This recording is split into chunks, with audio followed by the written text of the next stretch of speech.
fiambenana, vavaka fiambenana.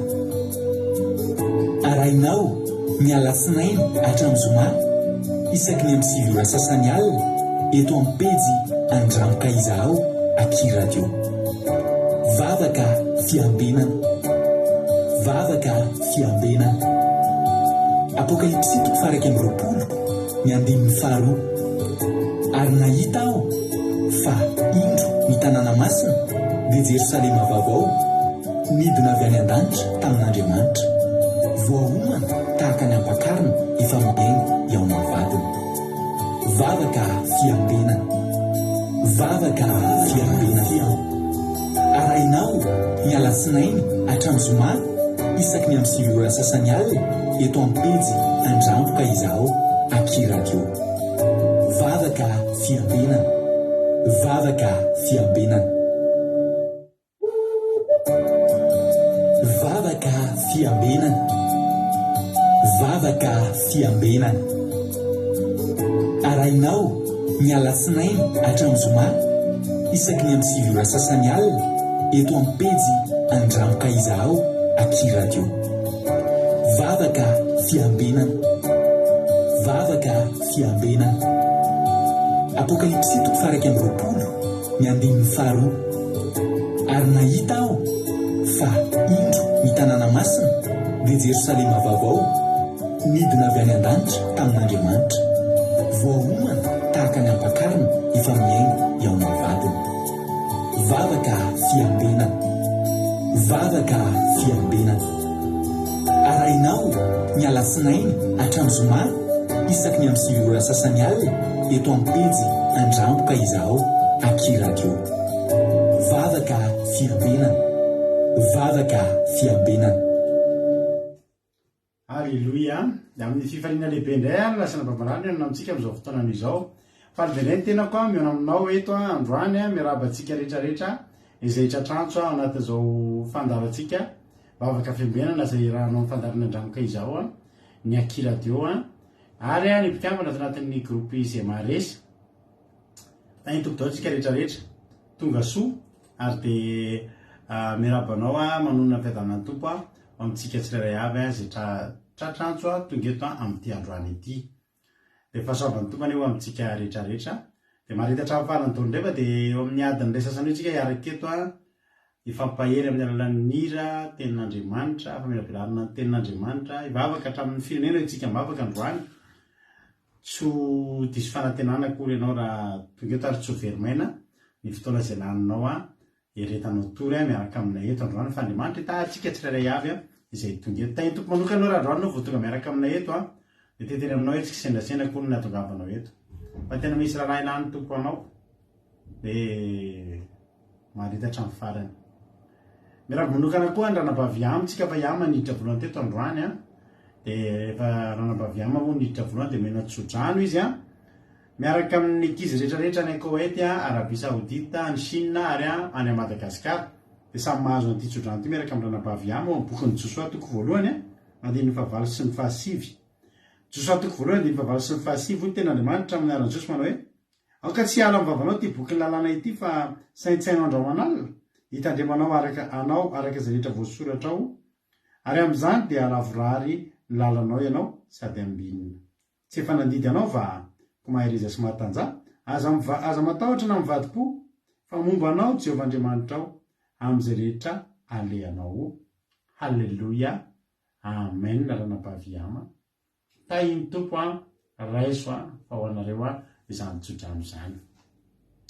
Narakaraka ranam-pahaviama tao any Koweït razana so Sylvie any Koweït, Kodarioni any Koweït ihany koa, tonga soa ihany koa Marie Hortensine any Koweït, Angelina Diamant any Chine, Kodaniela au Belgique, Tsiria Mboramiel en France, Erika Rak eto France, Azaska Patici France, Marie-Jo États-Unis, Kodaniela Belgique, Angelina Diamant Chine, tonga soa i Androandry France, tonga soa i Marina Tiana Canada, Filana Rakoto France,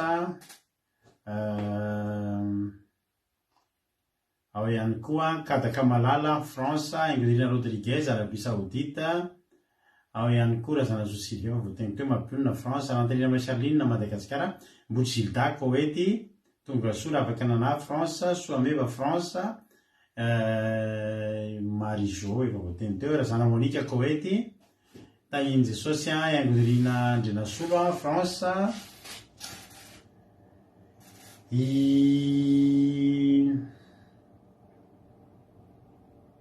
Lovlitina France, Rarman Nature Madagasikara Tongasoa, Jonathan Allemagne, Tozo Jesosy mandrakizay Allemagne avy any Madagasikara izy androany, Beth Sava Koety Tongasoa daholy, maharetatra amin'ny farany daholo isika rehetrarehetra. Alleluia. Melohan'ny zavatra rehetra aloha ao koa iaina ranampaviaina ao eto France, ao ambadimbadika eo izy ao anaty telegram ao izy manaraka atsika amin'izao fotoana izao. Halleluia. Voalohany indrindra ny zavatra ataontsika aloha takany mahazatra dia andao aloha tsika hivavaka. Halleluia. Andao tsika hivavaka ametraka an'ity fotoana ity eo am-pelatanan'Andriamanitra, ka andao ampandrosoantsika ny anabavintsika iama hitondra ambavaka ny fotoana anomboantsika ny fotoana dia mivelona eto rehefa. Tany tompo ranabavy iama, anao ny fitenenana. Halleluia, tainy Jesosy Pasteur, tainy Jesosy tsika tsirairay avy tonga amin'izao fotoana zao dia hiara-hivavakantsika nomboantsika ny fotoana. Halleluia, mbola mitera sy makalaza anao zay Jesosy malalo. Misaotra anao zay ray masina tsara indrindra mbola narivinao ny vimbinao ny tontolo andronay tonga amin'izao fotoana mahaminay indrindra zao indray. Misaotra Jesosy malalo satria tapanay sinonay fa eto anao satria fa ny connexion anay ny telefony fandraisanay dia matoko sy mihintsy araka ny teninao misy angonandrona ny telo amin'ny anaranao dia fonenao matoko fanatrianao zay ray masina tsara indrindra atreanao azo fotoana zao, ka eo reo hitondra fotoana androany ny hitondra ny teninao Pasteur Melabelatra vavaka amin'ny firenena dia ny fanahy masonao anay anindry lelan'izy ireny ka tena hipaka ny tsirairay avy ary fony tsirairay avy izay miainy Jesosy tena hoe tolo tanolona ka nireny zany teninao zany, tena hoe teny fiainana na vavaka sandratray na ny fidirana sandratray tena hoe tony tena hoe zavatra roa lela hipaka amin'ny fiainana tsirairay avy, ka tsy toy ny idiran'izy ireo teto Jesosy malalo ny voan'izy ireo eto manatra efendra masina tsara indrindra hatreny programany tsirairay avy any isa-tokantrano fa tsy ho azy ny volengelelina fa tena hifantoka amin'ny fanatrianao dia makasitraka ray masina tsara indrindra dia manatra efena an'izao fotoana izao voninahitra tolotra eo anao. Alleluia, amen. Alleluia, makasitraka indrindra ny ranabavy ama isika tao anatin'izay vavaka fanomboana nametrahantsika ny fotoana teo am-pelatanan'Andriamanitra izay dia Andriamanitra manankirepasoavina ane amaly fitianao ranabavy ama. Tainy Jesosy Eonika Loiza Fabricia Shalom fiadanana Tina Sirikoko Chine Selina Rosemina France sasany apôstôly Madagasikara tonga soa isika menakavy maharetatra amin'ny farany daholo. Halleluia. Andoharintsika aloha hieno hiritsika anomboantsika ny fotoana. Androantsika hieno hira kalo ny fahiny be mihitsy ary aza taitry nareo fa somary mirondrona be le hira amin'ny voalohany tamin'ny toy izy mbola tsotrany amin'izao fotoana izao tsy inona ny fandraisam-peo tamin'izany fa dia tena hira tena efa kalo ny fahiny mbola tena tanaty fahazazana angamba nahafatan'ny rana kely mihitsy tamin'ny tonitoniny nandeha dia zay rehetrarehetra mitovitovy taona aminay dia araka fian'ity hira ity enontsika amin'ny radio foana tony hira tony taloha dia mahalana mihitsy nahitana tony amin'ny tele tamin'izany hoe misy an'itony clip tony tany ambadimbadika tany andao mba hoenotsika izany izy atolotra mpitiavana be anareo hira mpitiavana be izy ity hira tena miantso atsika rehetrarehetra hiverina ao amin'Andriamanitra. Zao rehetra atsika tery ity meno finaritra daholo izy mbola tsy voaravako teo Rodine Maria ao Koety mbola tsy narabaiko teo ngamba tamin'ny rehetrarehetra. Mankasitraka ranabavy ama dia Jesosy amaly fitianao ndao ary lahasarytsika.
ireo zava-tso eo itrekanao odindrekanao solombatako ko miverenanao orizanatonany fa raiverinanao de oraisindray ratoainao mianavana ireo zava-tso eo itrekanao okitrekanao solombatako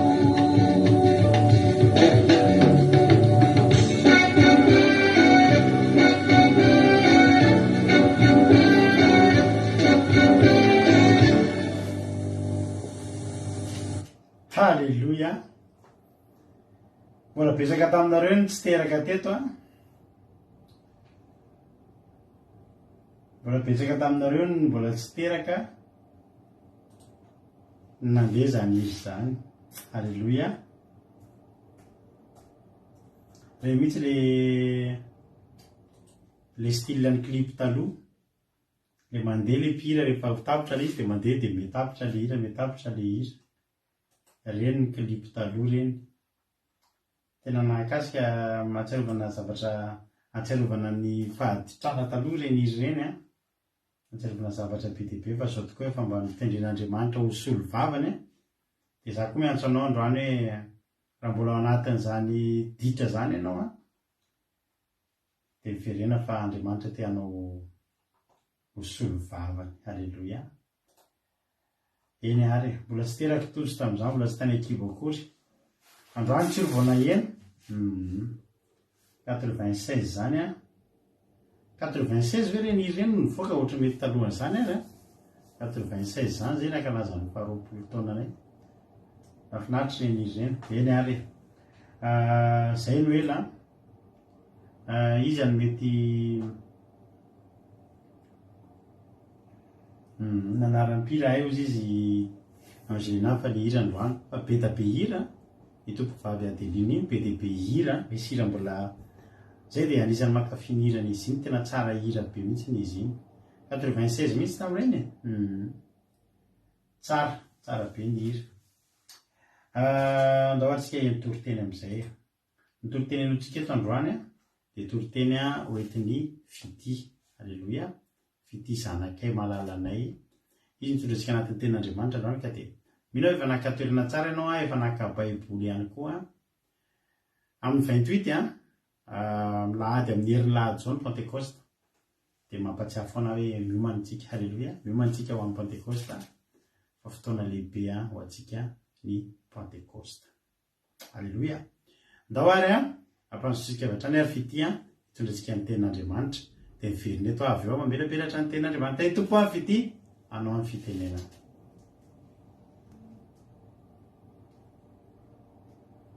Dada, dia fifaliana ho aindreny. Tain'i Jesosy daholo tsika rehetrarehetra.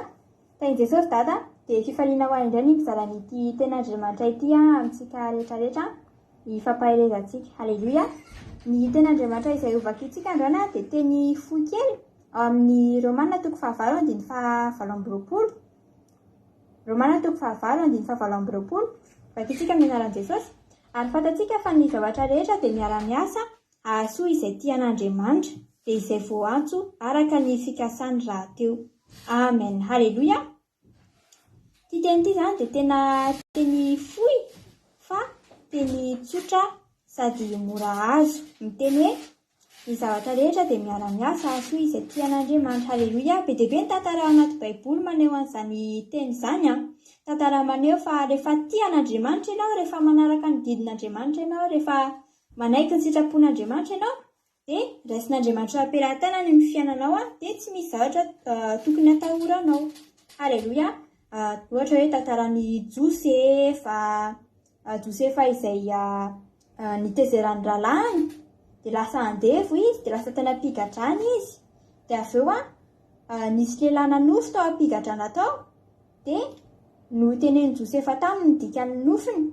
Dia avy eo tonga tany amin'ny Farao ilay lehilahy, dia nitenen'ilay lehilahy ny Farao momba ny fanomezam-pahasoavany Josepha, dia noho izany fanomezam-pahasoavana zany dia lasa gouvernoura i Josepha.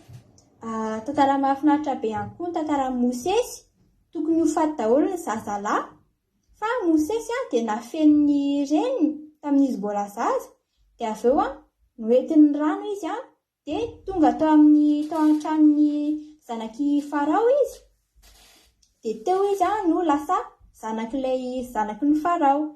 Halleluja.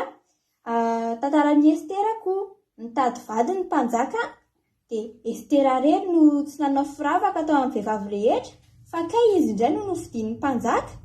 Dia avy eo rehefa andeha hovonoan'ny mpanjaka ny jiosy, dia kay Estera jiosy koa, dia Estera ihany no afaka namonjy ny jiosy, satria izy ihany no afaka niresaka tamin'ny mpanjaka. Halleluja.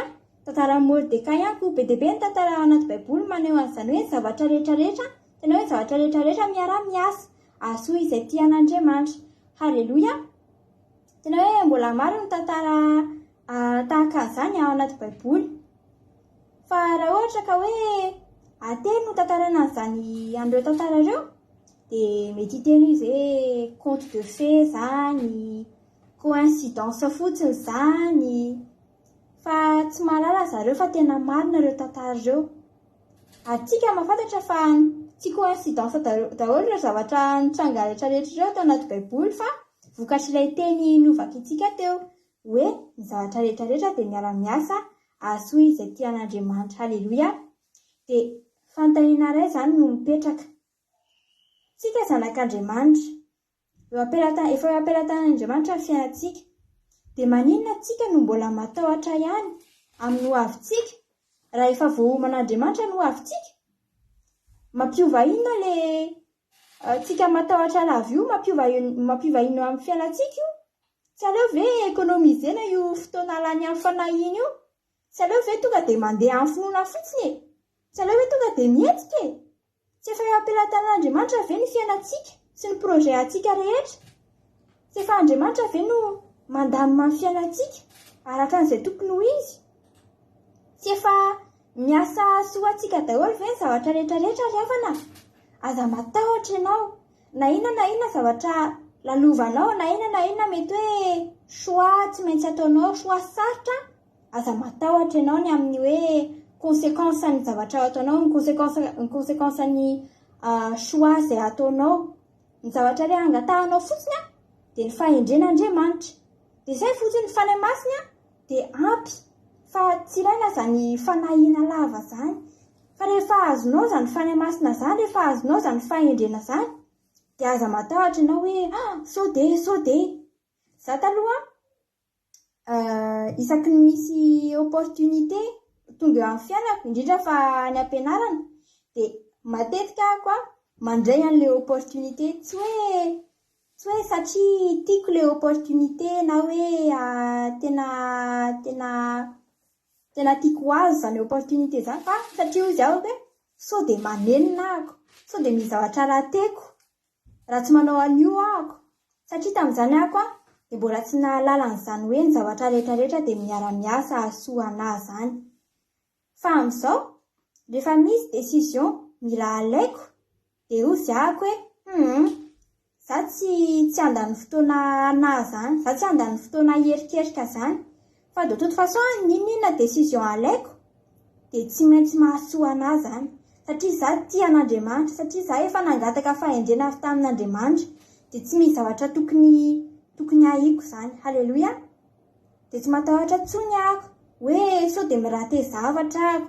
Ohatra hoe tamin'ny herintaona nisy mpampianatra be dia be tonga tao amin'ny klassinay dia nanao ohatrany hoe publicité zareo ho an'ny option anankiray, satria any ampianarana misy ohatra hoe misy ny zavatra obligatoire ataonao, ohatra hoe mathématique, français, histoire ohatrany, fa misy zavatra option, izany hoe tsy voatery ataonao ilay izy fa afaka ataonao fotsiny. Dia ireo mpiara-mianatra ireo zany resaka anay momba an'ilay option atao hoe latin. Tsika angambany mahalala an'izany atao hoe latin zany, fa tsy ohatrany hoe allemand na anglais hoe teny fitenin'ny olona. Fa io latin io dia efa teny tsisy miteny an'izany latin izany intsony fa dia hoe narana fotsiny. Dia ozy ilay mpiara-mianatra hoe tena mahasoa anareo anie io maka an'io option latin io satria rehefa manao baka anareo rehefa manala baka anareo dia noho ilay nareo manao latin fotsiny dia efa manana point bonus nareo. Dia tamin'ny voalohany intéressé kely hoe point bonus amin'ny baka. Fa avy eo zako hoe dia tsy manana fotoana anaovana asan'Andriamanitra intsony izany ahako. Satria ilay latin indray no ilay mpampianatra latin indray no manome devoir be dia be. Dia eo zako hoe tsy alaiko ilay latin. Tsy maninona ireo point bonus ireo fa za tsy te haka fotsiny. Raha ilay za taloha io no omena an'izany opportunité izany dia nalaiko izany satria tsy maintsy nietrehitra ako hoe sao dia hanenenako ilay point bonus tsy azo amin'ny baka indray. Sao dia hanenenako. Fa amin'izao ako tsy mampanina azy tsy maka latin izany.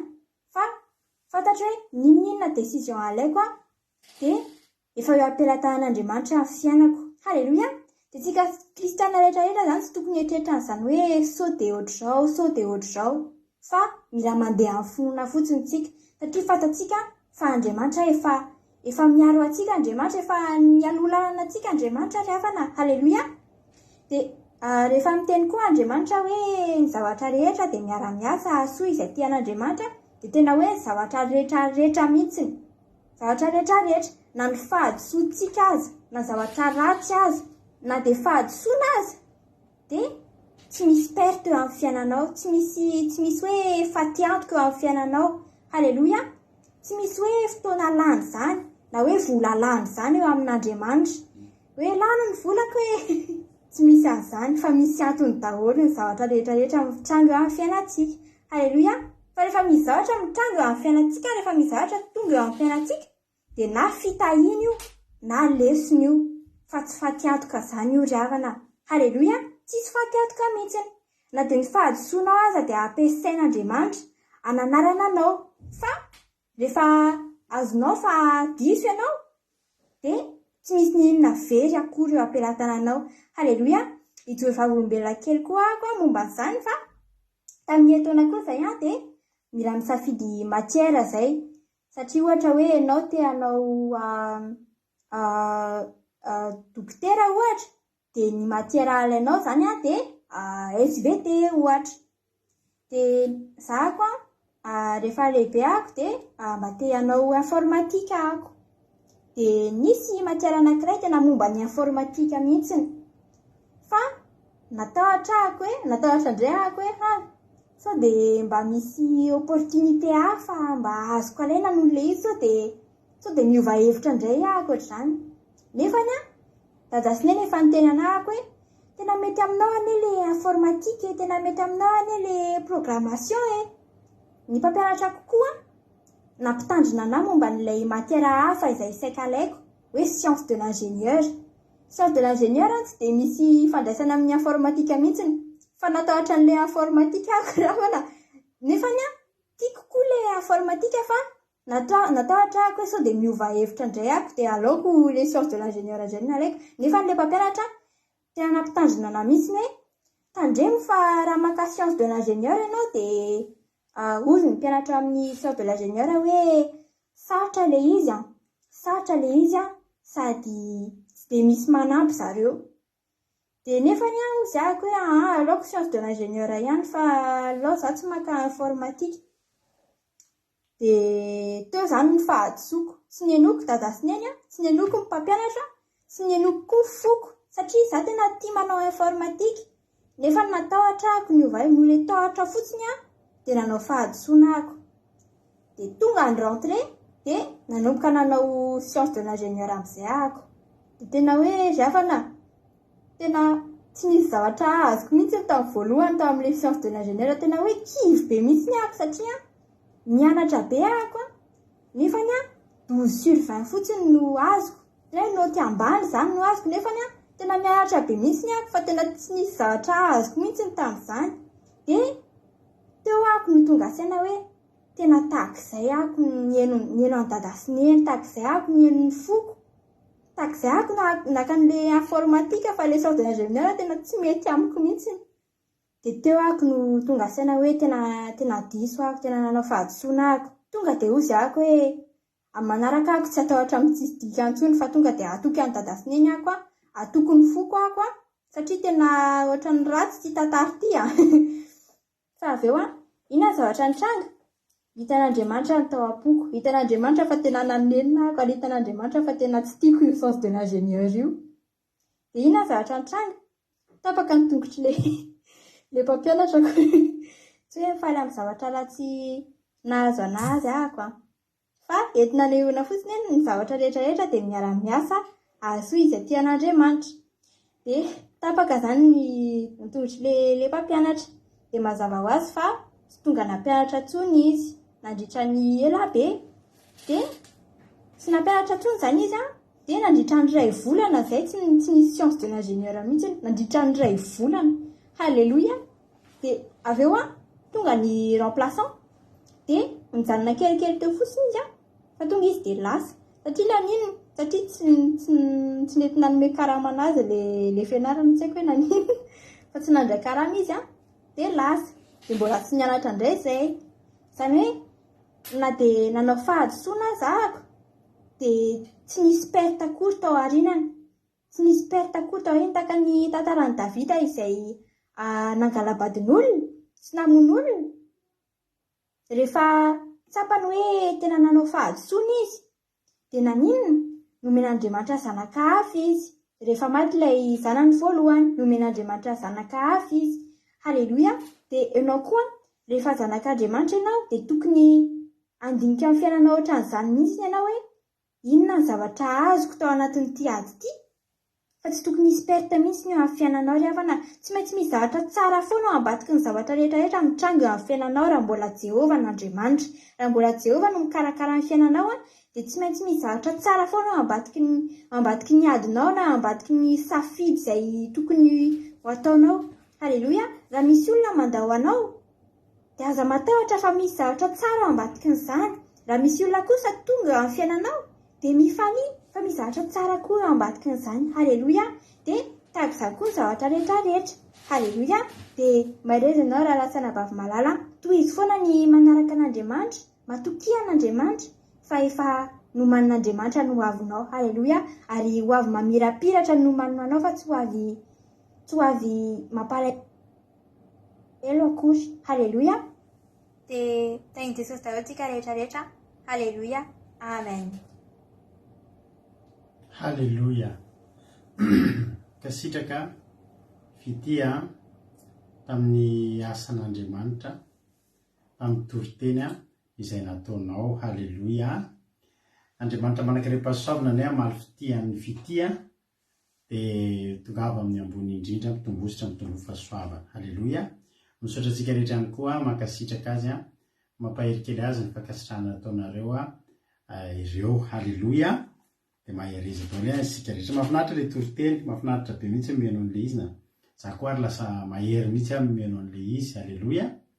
Andao hoe rabitsika mbola tsy niaraban'ny Suzelle teo andronia Suzelle au Suisse, raha ary manana tsiolo Madagasikara efa narabaiko, Bartel Madagasikara, izay ngamba nareo artisanedreo Madagasikara, France, Lina, Sondolan Jesosy Koweït, Mami Koweït, Ravaka Nana France, ireo ngamba mbola tsy voarabako teo tonga soa daholo nareo dia Mareta, hatramin'ny faharantan'ilay Marie Charline nefa niteneniko teo ihany koa. Halleluja. Mankasitraka Erika Raka, France, iny tompo. Hoy ny ten'Andriamanitra hoe Romanina 9:7-20 aminaran'i Jesosy manao hoe ary fantatsika fa ny zavatra rehetra dia miara-miasa hahasoa izay tian'Andriamanitra dia izay voantso araka ny fikasany rahateo. Raha mahita an'izany tsika dia hoe fantatsika fa ny zavatra rehetra dia miara-miasa. Izany ohatra sy mahita zany tsika hitanareo nareo fa nahitan'ireny ohatra hoe reny zavatra ohatra hoe famantaranandro raha manana le famantaranandro ohatra zao hoe le mba somary lafolafo vidy reny zao nareo rehefa todikareo le famantaranandro ndrasokera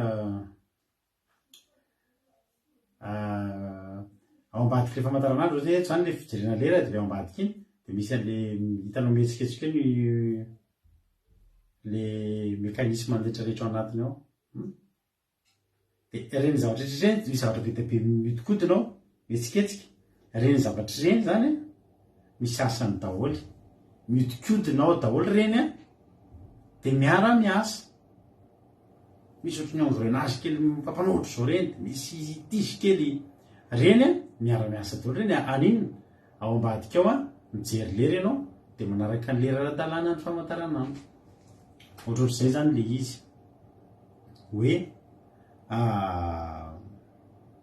ny zavatra rehetra de miara-miasa manana tanjona anankiray zany hoe reo piesy rehetrarehetra reo zany manana ny asany daholy fa ninonina etsika ataon'ireo de tokana ihany ny tanjona mamoaka lera marina alleloia ary raha misy ray tsy miasa am'ireo de tsy mivoaka ny lera mety para mety tsy mihetsika ny aiguille mety tsy fantatro ohatrohatr'izay zany ilay zavatra tia ny ten'Andriamanitra hoe fantatsika fa ny zavatra rehetra de miara-miasa anao inona hahasoa zany hoe mitondra zavatra tsara mitondra zava-mahasoa mitondra zava-mahafinaritra ho an'iza ho an'ny izay tia an'Andriamanitra any hoe ny olona ray zany rehefa tia an'Andriamanitra izy de tsy Andriamanitra no mikasika ny fiainany fa ny zavatra rehetra manodidina azy baikoin'Andriamanitra baikoin'Andriamanitra daholo ny zavatra manodidina azy hiara-iasa mba hahasoa izay tia an'Andriamanitra ary ireo olona tia an'Andriamanitra ireo de ireo koa tsy hoe tia an'Andriamanitra fotsiny fa ireo mihitsy koa fa ny fidian'Andriamanitra efa natsoan'Andriamanitra ary ananan'Andriamanitra fikasana halleloia de tena sambatra ny olona ray tia an'Andriamanitra de ny olona zay voantso araka ny fikasany raha teo zany hoe ny fiainan'ny olona io zany de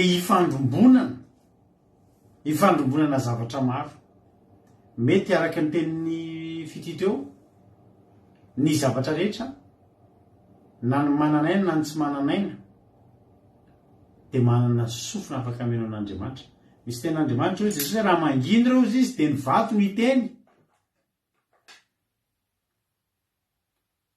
zany hoe tsika reto zany raha tsy amin'ny voninahitra an'Andriamanitra ny vato afaka misy misoka-bava miteny amin'Andriamanitra ary reo koa raha tenenin'Andriamanitra reo na hitendrim-bohatra hitanao io ary mikisaka io rehefa tenenin'Andriamanitra zany hoe na ny zava-mananaina na ny zavatra tsy mananaina na ny zavatra mihetsika na ny zavatra tsy mihetsika na ny likida na ny solida na ny rehetrarehetra na ny ranon-javatra na ny vongan-javatra na ny hita-maso koa na ny tsy hita-maso ho an'ny olona tia an'Andriamanitra de reny rehetrarehetra reny afaka miara-miasa de mahita mihitsy ny hoe rivotra miara-miasa amin'ny ranomasina jerena tonga ny tantarany Mosesy i Mosesy de fantatritsika tokoa fa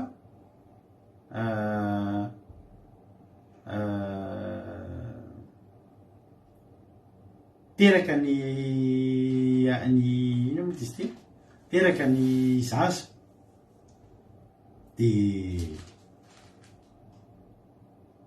ao amin'ny Exodosy toko faharoa misy azay tantara zay namonjena ny Mosesy sy nandresany zanakavavy ny farao azy ho zanany aniny voalohany ary nisy lahy anankiray avy amin'ny mpianakavin'ny Levy lasa nakavady tamin'ny zanakabavin'ny Levy de nanananaka raha vehivavy ka niteraka zazaraha ary avita fa zaza tsara izy dia nafeniny 3 volana ary efa tsy azo nafenina ntsony dia nankala ny fiara zozoro ka mipetahany asfalta sy ditiny fiara dia napetra ny tao ny zaza ary napetra ny tao anaty zozoro teo amoron'ely ny fiara ary ny anabavy ny janona tena lavidavitra teny mba hita izay atao aminy ary nidina zanakavavy farao mba hahandro tao anely ary ny anakizy vavy nitsangatsangana teny amoron'ny nely ary raha nahitany fiara tao anaty zozoro ny mpanjakavavy ny farao dia nariraka mpanompotompo vaviny izy ka napakazy ary no nosokafa dia hitany zazakely ary indro fa zazalahy mitomany dia namindra fotamina izy ka nanao hoe isan'ny zanaky ny hebreo ity dia ho kosa ny anabavy tamin'zanakavavy farao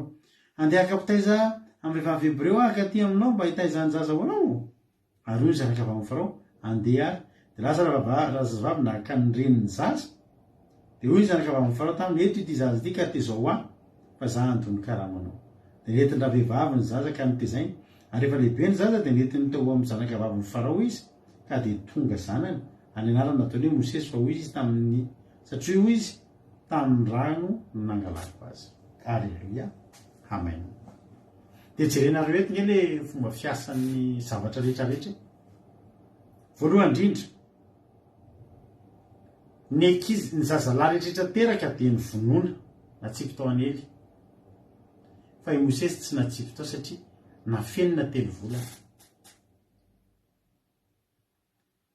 Dia araka ny fomba fiteny dia gagy ianao izao fomba fiteny fa vitan'izy menakavy no nitahiry amin'ny Mosesy 3 volana.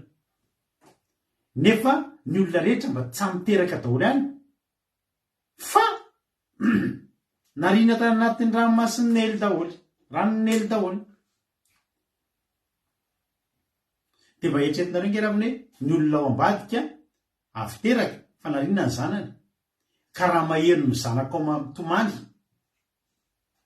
dia tsy hisy felonana avy eo amin'ilay olona dia andeha hitoroka hoe zanaka eny fa narina fa mbola misy tsy narina.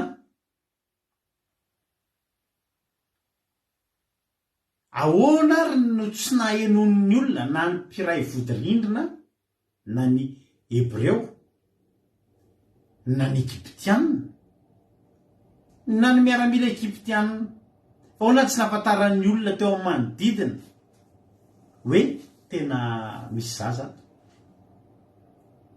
Inona tsy fantatry mpiray vodi-rindrina zany? Nareo mety zavatra eo an-tanàna tsy maintsy misy olona mahafantatra ny tsipitsipiriany zavatra mitranga eo amin'ny manana maso lavitra izay izy dia hitany daholo ny eo amin'ny manodididina eo fantapa nahazo tôbila vaovao ry anina ary nahazo poketra vaovao i anina ary ohatr'izao sy ohatr'izao ry totora ely ry zavy ireny. Fa inona zavatra mitranga amin'ny fotoana mety mitomany be Mosesy ataon'Andriamanitra resitory ireo olo ireo ohatra na ny miaramila mba mandalo eo amin'ny tranondry Mosesy ihany fa amin'ny fotoana mandalo eo izy miaramiasa ny zavatra rehetra soa ny anjely nampatory eo Mosesy resitory be mihitsy Gabriel kely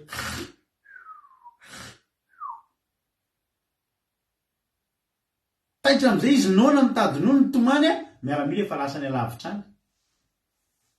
Ry totora ely lasa nandehanana salambo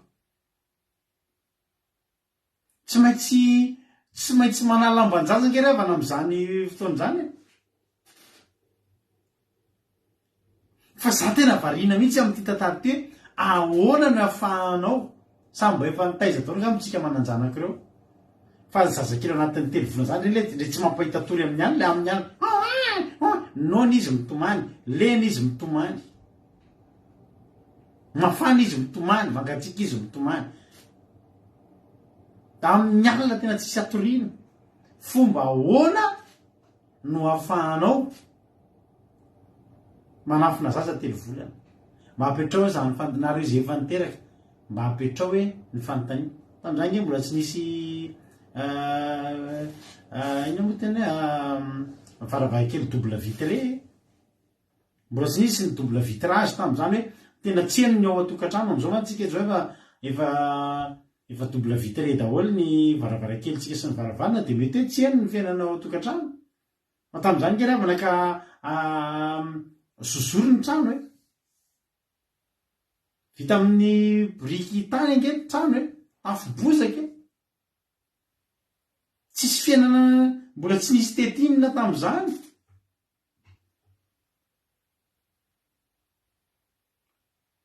teatory izy mitomany mifoy izy mitomany nona izy mitomany fa inona ny zavantranga efa nisy zatra taon'Andriamanitra miaramiasa fantatr'ireo moa hoe ny rivotra mitondra feo ny rivotra mitondra feo ka raha ohatra zany rivotra mitsoka be makaty de za miantso olona make ery fanoatra am'le izy mafimafy kokoa ny feo avoakako vo heniny olona iny fa raha ohatra heninao mitsoka makany ny rivotra de makany ny olona tsonao de eny kokoa le izy za tena mino fa na ny rivotra ny ara-miasa tam'izany meteny amin'ny fotoana mety mitomany be ohatry Mosesy avy be tampoka ny olana amin'ny alina tsy fandrenesana de mitomany izy zaza tsy maintsy mitomany fa ny orana koa ataon'Andriamanitra avy zany angery avany ary jerenareo koa vita no tery-volana de fatany hoe tsy hazo afenina tsony izy ty maintsy andeha voakeny tokotany azakazaka rehefa lehibe io de nangala ny fiara zozoro de napetahany asfalta sy didy ny fiara nanao ohatran'ny Mosesy Noa zany zareo de napetrany taony zaza fa na ny asfalta sy ny didy aza nyresaka tamin'ny zozoro eo fa hipetaka tsara aminao zay fa raha tsy manao ny asanao nay zay zozoro tratrany rano zany moatry ny ahoana ny zozoro zany tratrany rano voky rano iny zozoro iny mavesatra am'letiky fa izy ny asfalta sy ny didy iara-iasa aminao zay ataonay ny asanay tena tampenanay tsara mihitsy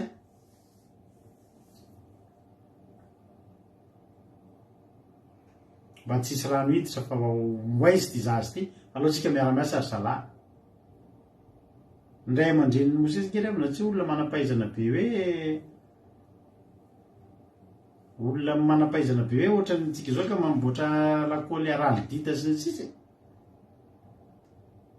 fa de inona loatra ny lakôly nampiasaina tamin'io asfalta sy didy inona ny natonga hoe zozoro tena tonga de lasa ohatran'ireny kokina sambo reny aty mihitsy hoe tsy tsatrany rano ary zao naperina tao anaty zozoro le fiara de tena morony ely de zao ny fikorinan'io rano io manana fikorinany rano io rano io tsy hoe nandeha atao ikorina ho ao amin'ny lay fandrony zanaky vavy amin'ny Farao fa ny ranon'ely de rano mandeha rehefa mandeha any izy misy party fotsiny somary malaladalaka somary miandrona kely ny rano fa raha tena manina ny rano mandeha inona zany natonga an'ilay fiara zozoro Mosesy tsy lasa ny rano tany de tonga tany anaty ranomasina tany anaty océan tany nefa tsisy nivoy fa na ny firindrany rano na ny fikorinan'ny rano azy hitanao mihitsy hoe misy zavatra mety nisy rivotra tao andeha makany ohatra le fiara zozoro de iny rivotra iara-iasa aminareo ary rano miara-miasa ny zavarehetra aso tsofy ny rivotra moramora mitodika makany amin'ny zanakavavy Farao ary maninona zanakavavy Farao tamin'ny lery io taheriny fanahy masina hoe ndana zao de zao ndana mandro fa raha voadify ianao raha voadyzao ianao mandro misy zavatra lasa le fiara zozoro ny fiara zozoro nga misy frein fiara zozoro tsy misy frein fa ny azo atao dodosana aingana ny zanakavavy Farao ny asa ny fanahy masina ndana mandro mafana be zany andro mandana inga niditra tao anaty efitrano ny hafanana andeha andro aka mbola voafy zao ny andro sany andeha andro fa mafana loatra masoandro efa niara-ny asa. Halleloia. Tsara ny tompo ry havana. De iny izy fa tamin'iny le riny nidina. Inona ny zavatra mitranga? Nitomany koa Mosesy tao anatiny tao. Raha nandalo teny amin'ny miaramila teny amoron-drano teny nahita nitomany Mosesy nalay miaramila dia vonoiny satria zaza Hebreo.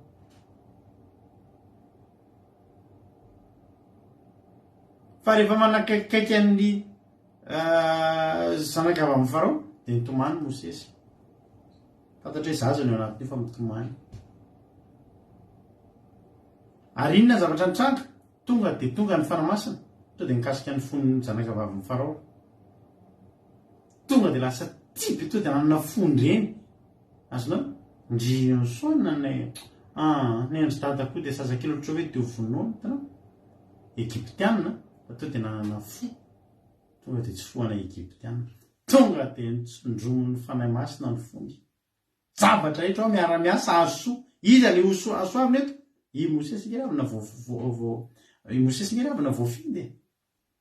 I Mosesy ngery avy na ametrahan'Andriamanitra tanjona ngezabe. Ianao io no mbola ohatran'io. Tsy hoe ianao no mafy. Tsy ianao tsy niatrika zavatra mafy. Fa nifidian'Andriamanitra ianao dia jereo daholo ny zavatra manaovy ianao. Miverina mitadidy ny fiainanao. Fa misy zavatra nalahatra Andriamanitra ao tady teo fifanavahan'Andriamanitra ianao. Ianao tonga eto androany io zao. Raha androany ianao vao tonga eto, ianao mieritreritra kisendrasendra. Ny zavatra rehetra niara-ny asa aso nisy problème zao ianao androany. Tao anatin'ny herinandro ianao nisy problème. Nefa te mangeta hitatenin'Andriamanitra zany. Dia inona ny antony hijerenao teto zao androany? Zaka nandefa demande d'amis anao. Zaka nandefa message privé taminao hoe ity toriteny. Fa maninona ary ianao tonga eto zao? Fa maninona ary ianao androany tsy nahita tory? Fa maninona ianao vao namadika dia nahita teto? Dia ohatry ny nakasika anao le hira teo, hoe hira netambola. Le hira teo zao mety natonga hoe elabeasina izany hira izany, da tsy fantatra koa hoe inona ny zavatra resana eto fa le hira dia nijerenao dia io ianao io. Izany tao inona natongavanareo tonga eo? Dia jerevo. Le anabavy Farao, azavady anabavy Mosesy, mbola zazavavy kely io. Mbola zazavavy kely, mbola tsy dia tena hoe misaina be io. Fa inona ny zavatra to dia réflexany? Hitavana vehivavy Hebreo hitaizany io. Tonga nany le zaza dia ohatry ny lasa zaza tonga dia mahatakajavatra be tampoka izany. Ahoana sao dia hitavana vehivavy Hebreo ianao hitaizany io zanakavavy amin'ny Farao? Yes, zay mihitsy ozy izy. Nireny nefa ny andro tao. Dia inona zavatra nitranga? Nireny ihany ny taiza azy. Fa maninona tsy vavy Hebreo hafa? Fa nireniny Mosesy ihany. Zany i Mosesy zany tanjona fotsiny tsy ho ampisarahana amin'ny reniny izy kory. Fa modina ampisarahana kely. Mba hahatonga anazy ho tezain'ny reniny ihany. Ary tsy ho faty izy fa ho velona. Ary nitezahina akalalahana amin'izay izy. Gaga ny olona, nareo to Hebreo nefa to mitaiza zaza Hebreo fa angaly tsy nivonoana. Azafady zanakavavy amin'ny Farao ny teny tezahany ty zaza ty nefa sanany ihany. Alleluia. Amen ry havana. Dia netindra vehivavy ny zaza ka nitezainy. Sady mbola nahazo karama ihany koa. Ohatry ny aty andafy ihany zany aty France ianao. Rehefa reny mpianakaviana tsy miasa dia karamaina ianao hitaizany zaza zanakao. Zany reny mpianakaviana tsy miasa ianao fa hikarakara tokantrano ianao hitaizany zanakao ianao dia ianao ihany ny karamain'ny fanjakana hitaizany zanakao. Halleluia. Tsy haiko ny aminareo any ankavana fa ny aty France ohatry izany ary nisan'ny tsy afoizan'ny olona na France zany. Halleluia. Eto ty zaza ty dia zao ho dia zao ho titre fotsiny le ho fa dia zao zanakao dia miako voly ianao. Halleluia. Ny zavatra rehetra miara-miasa so marina teny vity. Inona tokony hakiva antsika? Inona tokony hakiva antsika manoloana an'ity fiainana ity? Halleluia. Ny zavatra rehetra dia miara-miasa azo izay tian'Andriamanitra. Fanontaniako aminao androany, tianao ve ny zavatra rehetra mba hiara-iasa ny fiainanao tiavo Andriamanitra ary misafidiany ianao andray za Andriamanitra tena fidio aho alleloia mba hanano fikasana Andriamanitra. Misy zavatra zany tsy takatry ny sainao mihitsy ahoana ary zany zavatra zany fa ahoana ary zany ndreka antsika mahaky ny tantaran'i Josepha fa ny tantaran'i Josepha tena mampiaiky volana ary tena mampiaiky anaty tanteraka mihitsy fotoana nitory an'ity tantaran'i Josepha ity tena manaiky ary havana hoe tena io Andriamanitra io zany rehefa misy zavatra tia ny atongavana dia izao fotsiny na ahoana lalana tonga an'io. Misy zavatra tian'Andriamanitra atao eo amin'ny fiainanao ianao tsy mahalala hoe amin'ny fomba ahoana fa Andriamanitra mahita ny fomba rehetrarehetra ary ho ataony miara-miasa ny zavatra rehetra na ny rivotra na ny rano na ny masoandro na ny volana ateneniko anao zany. I Josefa manomboka any amin'ny Genesis 7:30 dia lelohany nanofy izy tokony 17 taona teo izy dia nanofy tsy ovakitsika manontolo fa tantariko anao le tantara dia niteny tamin'ny lalàna izy hoe nanofy aho izy hoe nisy amboara izy any amin'ny Genesis 7:17 indro name amboara tanay tsara sika dia indro niarina ny amboarako sady nijoro ary ndreo ny lahatra nanodidina kosa ny amboaranareo dia nigoaka teo anatrany amboarako dia tezitra an-dalàna dia avy izy mbola nanofy aho izy masoandro sy ny volana ary nikitany 1:20 ny akoaka teo anatriako dia tezitra tamin'izay ny lalàny dia inona zavatra nataony andao izy vonoina fa ohatrany ampiakoaka atsika izy andao vonoina dia any amin'ny Genesis 7:30 dia 20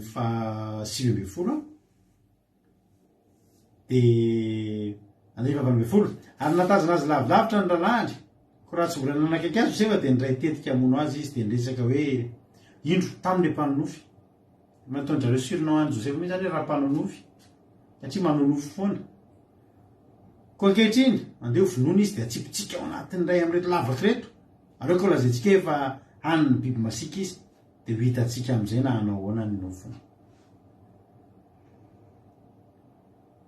Dia Robena no nahaino an'izany 120 dia namonjy azy tamin'ny tanaka ny hoe aza dia mamono ny aina isika ary koa Robena aoka tsy handatsajana reo atsipazo anatin'ny io lavaka ety anefitra io izy ary aza maninjy tanana anareo mba hamonjeny azy amin'ny tanan'ny lalàny hitondrany azy any amin'ny rainy indray.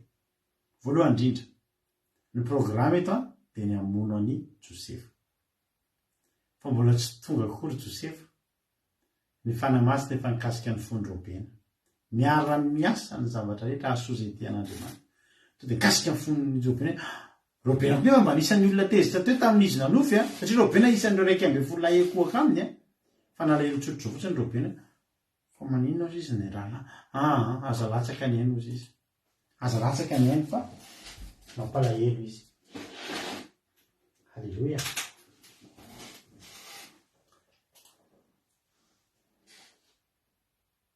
Dia izao ny tenen'ny Robena alatsao anatin'ny ray amin'ireo lavaka ireo izy zao zany tao anefitra tao misy lavaka maromaro dia rehefa tonga teo amin'ny lalàna Josefa dia nendahany ny akanjony dia ilay akanjo lava teny aminy akanjo lava tsy mini jupe dia nibetaina izy ka natsipony tao an-davaka io zany tsy akofito hoe izy ny lavaka fa izay lavaka teo akaiky teo matetika ny lavaka dia lava-drano ary io dia censé tokony ho lava-drano fa tsy hoe lavaka lava brikina ohatra zany fa ny zavatra mahavariana nalatsaka tao izy dia vakio toy ny ten'Andriamanitra amin'ny Genesis 7:30 dia niobetany izy ka natsipony tao an-davaka ary maina ny lavaka tamin'izay fa tsy nisy rano tao tokony ho faty an-drano ny anjero anaty lava-drano izy ny tsofaty zay efa nisitona olona maty tao anaty lava-drano tao anaty lava-drano mihitsy izy namono tena efa nisitona olona tao anaty lava-drano zay mahafaty ny latsaka ao fa inona ny zavatra aseho lavaka firiny teo fa maninona ny lavaka raha io na nipazana azy io nefa nifidian'Andriamanitra satria ny andatsahana azy eo tsy ny hofaty, tsy hofaty andrano. Manana fikasana amin'ny Josefa Andriamanitra dia tsy ny hofaty andrano akory fa ny atsipy fotsiny. Io fanimpazana io hitondra ny Josefa io any amin'ny tanjona. Misy fotoana tsika latsaka anaty lavaka. Za mampahary anao androany, raha tian'Andriamanitra ianao, possible mety latsaka anaty lavaka ihany tsika, possible latsaka anaty fakapana tsika, tafita possible latsaka anaty fanapahan-kevitra diso isika. Fa za miteny anao, raha tian'Andriamanitra ianao, mbola iara-iasa ny zavatra rehetra ahasoanao ary ivadika fahasoavanao anao. Mahafinaritra be anao teny vidito hoe ntsika io izy na fitahinao atsika io na lesonao atsika fa tsika tsy resy zany. Alleluia. Misy zavatra mitranga amin'ny fiainantsika ekeny zany. Fa misy ny latsaka anaty lavaka to dia lava-drano dia maty mangatsika maty ao. Fa Josefa nalatsaka tao. Io nefa tsisy akifidy ty tsisy rano alatsao amin'ny lavaka io e. Hoy Andriamanitra ao misy ny tiako andatsahana reo, alatsao ao. Efa nomaniko, halleluia. Efa niteneniko le rano tao mandana ritra, halleluia. Ny zava-rehetra miara-miasa ahasoa zay tian'Andriamanitra. Dia rehefa tao izy dia tsisy rano to. Dia rehefa ampiarakanina kanina teo amin'izay zany dia nanompo maso dia rehefa nisy Ismaelita le mpividy mpanao afera zany e. Ireo zao izy mitondra avy tany Gileada, dia mitondra rameva, mitondra didikazo, dia nekota, dia balsama, dia lota. Dia nety nidina ho any Egypta. Ary hoy Juda tamin'ny rarahany, inona no azontsika raha hamonjy lalantsika sanafina ny rano isika dia amiditsika amin'ireo Ismaelita ireo izy. Dia namidy andevo izy. Nakarona tao anaty lava-drano. Hitanareo? Reo no nandatsaka azy tao, fa reo koa no mbola nataon'Andriamanitra ny sahirana ny sitona azy tao. Lehibe Jehova. Mba azonao an-tsaina ve zany? Nanipy an'ireo mora taminy. Fa mbola reo ihany no mibaikoan'Andriamanitra. Pekaro nyzany, ary pekaro moramora. Halleluia. Ny fahavalinao nandatsakanao tao anatin'ny lavakio ihany nge ny sitonanao ihalo ao. Tsy avy amin'ny heriny ny sitrapony. Fa Jehova Andriamanitra ny tena miara-miasa aingana. Halleluia. Ny zavatra rehetra, ny olona rehetra, ny fanahy rehetra hietsika daholo hiara-iasa ahasoa zay tian'Andriamanitra. Dia reo ihany nampiakatra azy. Dia namidy ho andevo. Dia lasa tany izy. Ary rehefa lasa tany izy dia inona zavatra mitranga? Niasa tamina lehilahy anankiray. Nividiana lehilahy anankiray teo Potifara izy. Any Genesis 7:3 zao Josefa nentina nidina ho any Egypta. Ary Potifara lehilahy Egyptiana tandapa amin'ny Farao sady feno mpiambina no nividy azy tamin'ny Ismaelita ary nitondra azy nidina tany. Ary Jehova nomba ny Josefa dia lehilahy ambinina izy ary mitoetra tao an-tranon'ilay Egyptiana tompony. Ary hitan'ny tompony fanomban'ny Jehova izy. Ka izy rehetra nataony dia nambin'ny Jehova avokoa teo aminy.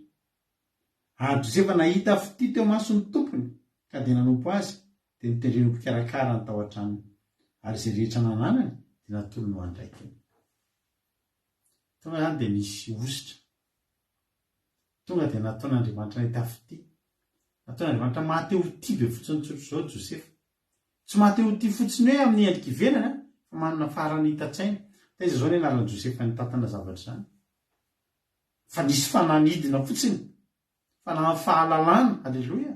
Niara-niasa. Niasa teo amin'ny fiainan'i Josefa. Fijerenao tsara.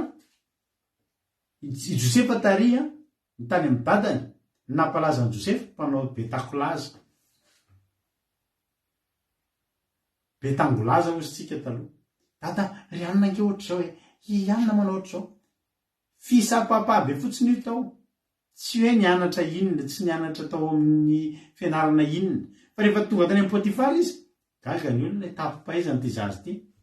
Ny tena marina, ny fanambinana tao aminy. Niasa ndray koa fanambinana. Satria ny tena marina hoe Jehova nanambona azy. Nambin'ny Jehova izy. Inona resany zao niara-niasa tao tonga de inona fanahy fanambinana de zay ataony tonga de ambinina avokoa. Fanahy fahiratatsaina to de niara-niasa ny fanahy rehetra ndray teto niara-niasa asoa zay tena androany tonga de resy lahatra le Potifara tasihany fanahy masina ndray koa ny fony ataovy mpanapaka io tonga de nanapaka izy. De iny ndray koa nisy zavatra lozany tranga aika le fahatsara tarebe tao amin'ny Josefa nitsironitiny vadiny Potifara ndray. De jerenareo tsara misy fotoantsika tena nataony ny devoly tena eto zao de nisy asany maizina satria nisy fakapanahy tonga tao amin'le vehivavy tsy fanahy tsara tsy fanahin'Andriamanitra mihitsy nitondra fakapanahy anatin'ny olona fanahy amin'ny filana tsy fanahy masina zany fa fanahy ratsy. De tsy ritin'le vehivavy Josefa de tsy nety izy de tamin'izany zany de efa nisy ny fanaovana ankeriny viole nekeo fomba fiteny mantsy hoe violen'le lehilahy le vehivavy teto zany nekeo violen'le vehivavy le lehilahy nekeo ataony ankeriny tsy avy amin'Andriamanitra zany fanahy zany fa zao kosa inona le fehan'io zavatra io ny toy tantara io nitondra ny Josefa lasany amponjy io. Eo izy ny olona tena tratran'ny faharavana le fanahy fanambinina teo tratran'ny faharavana ry havana. Tsaroko le tantara kely niteneny mampiona teto anaty toriteny le hoe nisy ramatoa vavaka be fa mahantra be. De anin'in'le patron moa izy sa ohatriny hoe ohatr'izay de hoe tsy nanana ho sakafo hanina mihitsy izy. De le olona le patron maniratsiran'Andriamanitra be mihitsy tena tsisy Andriamanitra zany de voly andro. De lasa am'izay niran'ilay patron ny mpiasa eo amin'ny anankiray andodona tao amin'ny vehivavy mpivavaka io.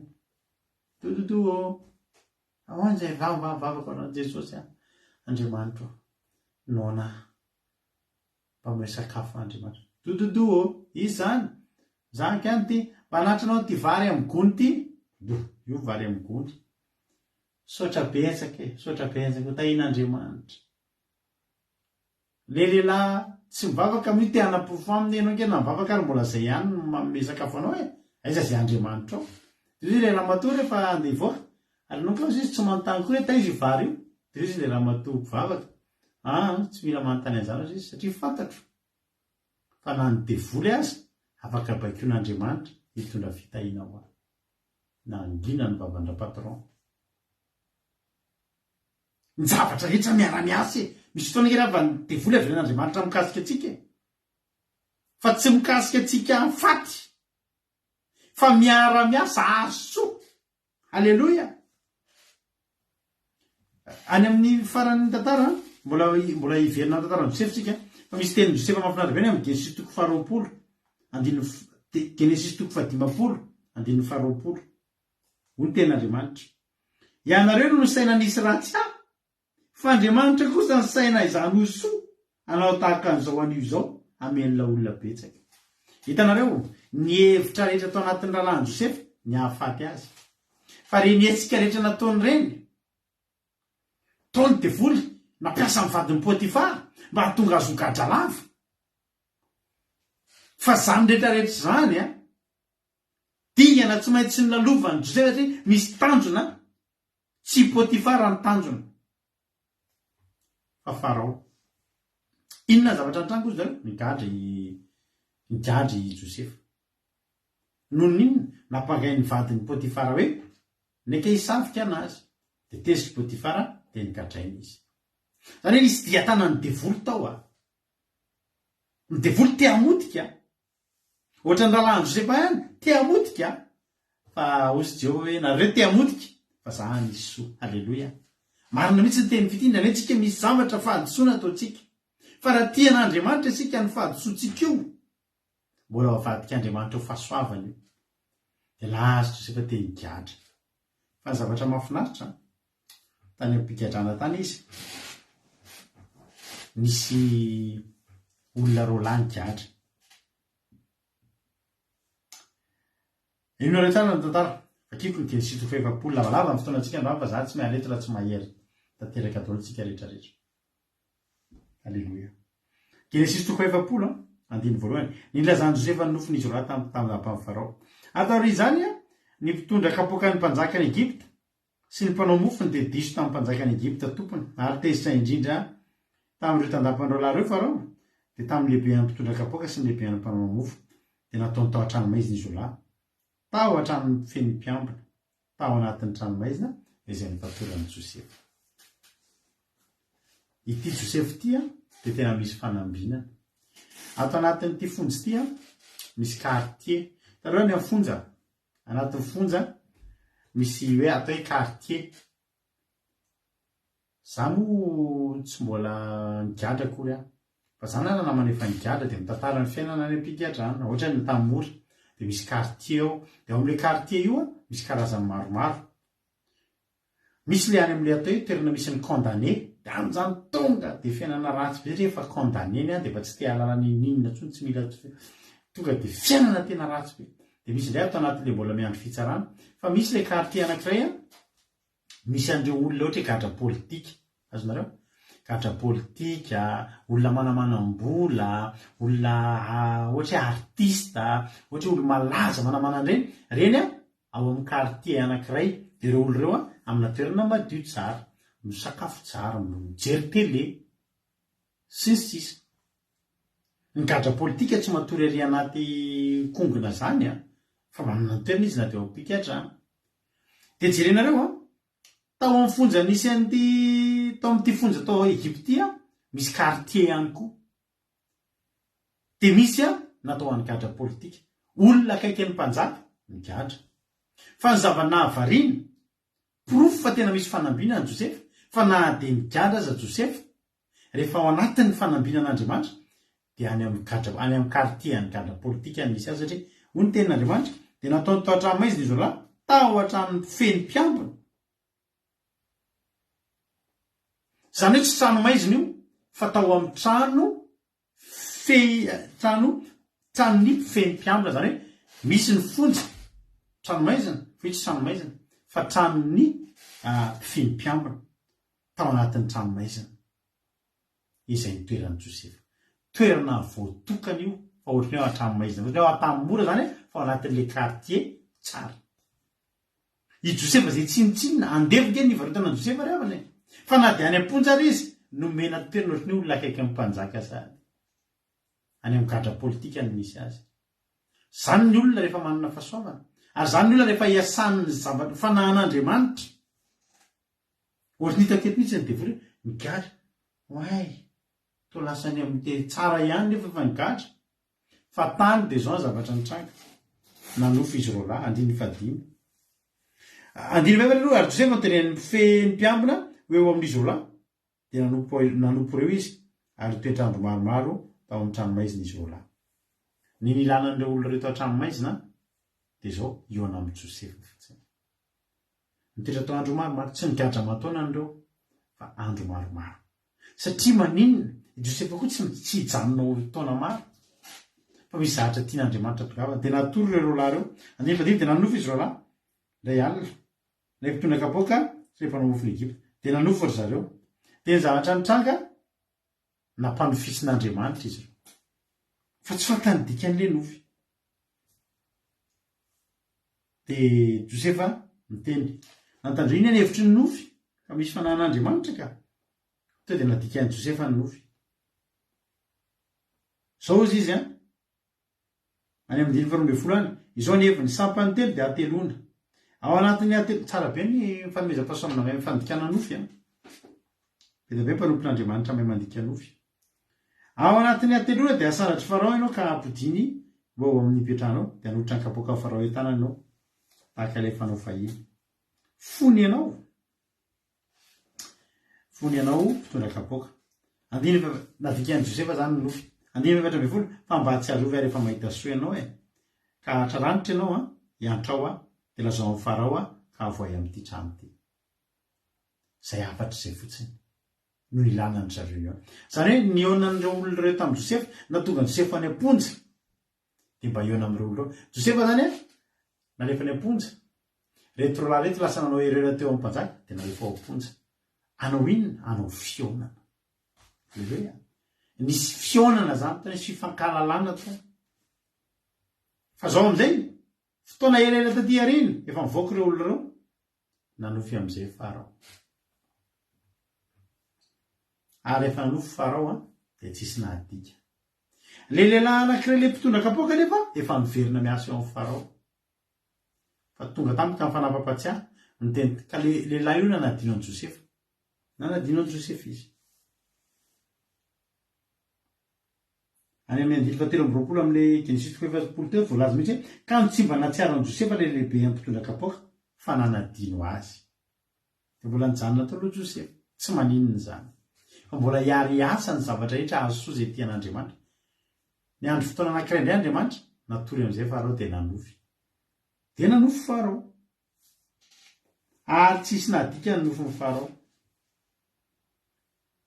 nanofy ombivavy matavy zao ny nofiny any amin'ny Genesis 1:20 ary rehefa afaka 2 taona mipaka de nanofy farao ka indro nitsangana teo amoron'ny Nely izy ka indreo nisy ombivavy 7 tsara tarehy sady matavy niakatra vao tao anely ka nihinana teny amin'ny bararata ary indreo nisy ombivavy 7 hafa ratsy tarehy sady mahia niakatra avy tao anely nanaraka azy eo ka nijanona teo anilan'ireo ombivavy teo amoron'ny Nely ary ireo ombivavy ratsy tarehy de sady mahia nihinana ireo ombivavy 7 tsara tarehy sady matavy de natsiaro farao tsisy nadika le nofy fa tao anatin'izany zavatra zany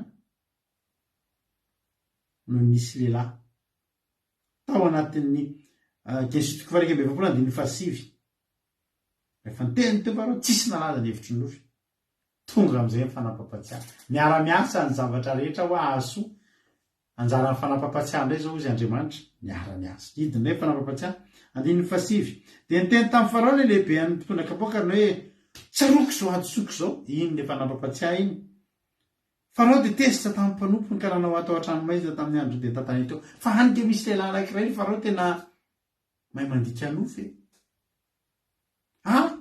ozy izy farao nitanaika nalaivy zany 20 de naniraka farao ka napaka an' Josefa de nalaina faingana ny anatao andavaka izy ary nanaratra ny volombavany sy ny ova fitafiny de nakao amin'ny farao de teny aminao raha nijanona tao hatramin'ny Potifara i Josefa tsy nikitikitika azy ny vadin'ny Potifara ahoana no fomba ahitany farao any Josefa tsisy satria i Potifara na de miasa amin'ny farao ary i Potifara tsy mitondra an' Josefa makany amin'ny Potifara makany amin'ny farao azafady i Potifara tsy mitondra an' Josefa mandeha miasa fa miandry ny zavatra ao an-trano raha nijanona teo zany indraindray tsika tena mametsiny an'Andriamanitra na mametsiny ny tena tsika maninona ry any nataony vadin'ny Potifara ohatry ty de tsika devoly nanao an'io fa za miteny anao na ny devoly azafa-kilan'Andriamanitra hiara-iasa asoa ny fiainanao fa raha tao amin'ny Potifara foana Josefa tsy hifankita amin'ny farao fa mila lasa tany amponja aloha tao amponja tao nifankita tamin'ireo rôla izay manana fifandraisana direkta mpitondra kapoaka zany ngeravana eo akaikin'ny farao foana ary naheno ny resaka teo i Potifara tsy naheno ny resaka raha Potifara ny andrasana sady Potifara nge tsy nanofy fa reto rôla reto nge ny nanofy any amponja izy nanofy any amponja Josefa ny mandika nofy mila tany amponja mihitsy Josefa tsy possible io tany amponja io lehilahy io no nanofy aza malaelo anao raha misy fotoana ratsika kely any amponja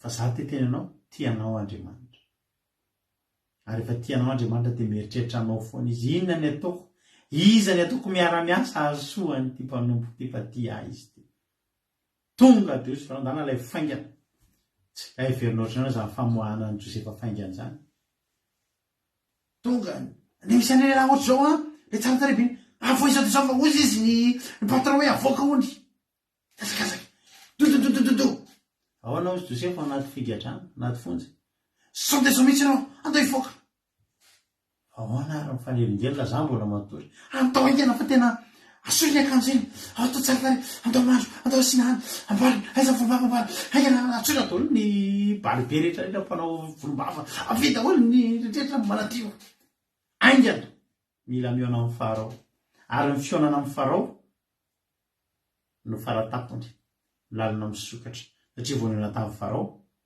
mazava ho azy nofina mpitondra kapoka ny farao any amponja veravana navelan'Andriamanitra dikany Jose dia nofiny farao ny soadikany na dikany Jose fa amin'ny tena izy mihitsy izy fito taona azy izy taona zino izy fito taona mosarena raha ianao manangona tsara ianao rehefa le amin'ny fito taona dia mba hiatrehanao an'le fito taona foana ianao an'izay koa farao to dia alohanao mety fianao mba atao premier ministre etretina hoe olona nariny olona tany anaty fatsakana no iangaviana lehilahy farak'izay natanjaka indrindra tany tam'izany mety fianao mba hainao mihitsy ny ataoko manapaka mba ekeo moa le mba ekeo le offre mety fianao raha mba ataoko patron halleluia mety fianao raha mba ataoko premier ministre nengaviana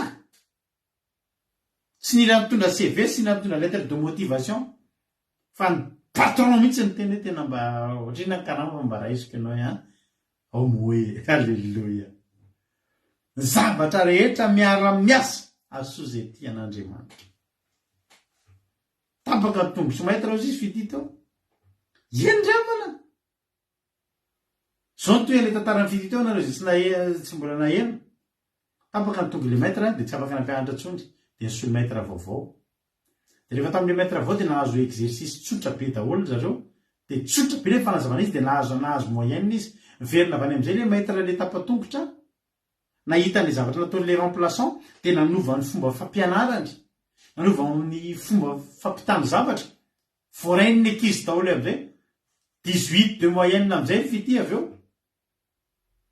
alleloia ny zavatra rehetrarehetra mitranga zany etsika rehetra eo amin'ny fiainanao efa nataon'Andriamanitra misy miara-miasa daholo eo aso tsy engeravana za tena niko anareo za re mba rehefa tena mandinika amin'ny fiainako mandinika amin'ny fiainako za tena resy lahatra fa za tena tian'Andriamanitra ary za mahatonga na tena hoe na dia tsy tanteraka ary za tena tian'Andriamanitra misy fotoana tena eny an-dalana eny ahako mandehandeha eny an-dalana eny fotsiny any ampiasana eny tsisy anto dia mirandralanda teny Jesosy tena tiako ange ianao misy zavatra tonga ao an-tsaiko amin'io za tena niko anareo indray andro na tamin'izaho mbola tsy nivavaka mbola naditra za tena ny anaty anaty ditra taloha dia indray andro mantinako anareo fa nisy olona efadazy tany an-tanàna anay taloha nanao ditra zao le ditra misy namako kady vato ao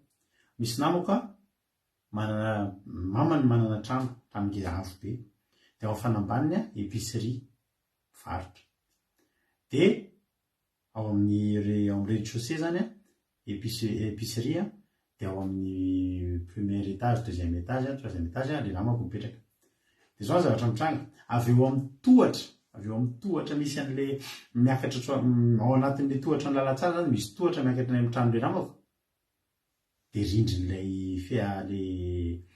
rindrin'ny fitoerana entan'ilay fiasana le épicerie ao amin'le fitoerana dépôt-ana entana ka le manasaraka an'io tsy rindrina briky fa ohatrany karazana hitanareo le ina moa ny filazan'le ohatrany hoe tsy contreplaqué izy fa ohatrany hazo manify kely ina moa tsy mety tadidiko dia zao ny zavatra nataonay goahana le mpangalatra zany zay totakely dia goahana le miresaka amin'le bata entanao amin'le mpivarotra zay dia mifanaraka hoe amoaka entana vao amin'ny dépôt dia lavana le aty amin'le lavana zany eo amin'le eo amban'le tohatra maizimaizina dia lavana dia ao ny mamoaka entana inona avoaka tamin'izany nalaza be lafo be ny sigara Marlboro reny sigara Marlboro dia mamoaka sigara amin'ny kartosy dia zay sy namako misitina le izy zareo ao mamoaka dia avy eo fiaino ny kitapinay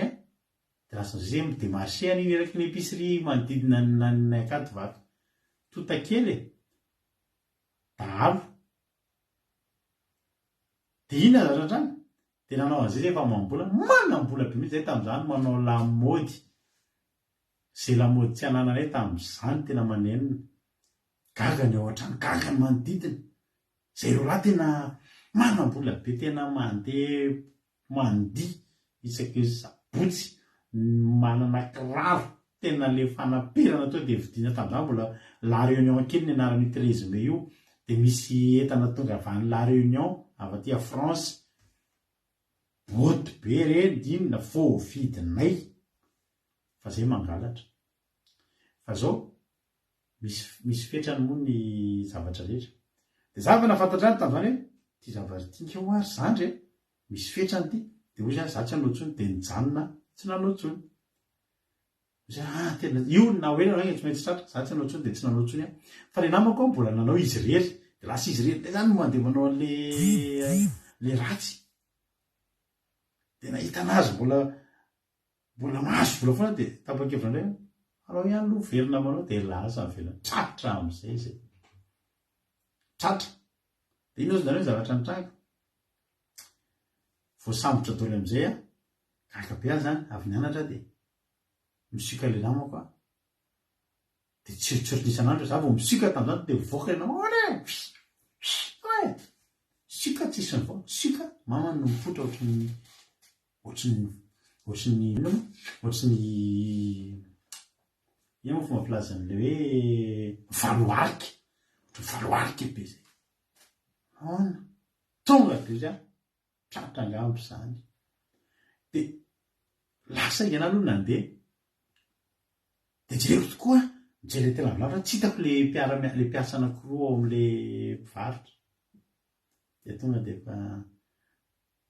efa nieritreritra tena misy zatra tsy milamina tonga ao an-trano koa nisy mitady teo ialahy ozy izy ny zandry ny anabava izy namany lahy olo le izy namako izy olo loatry ny ahoany de vao nataony teo le description teo zay polisy zany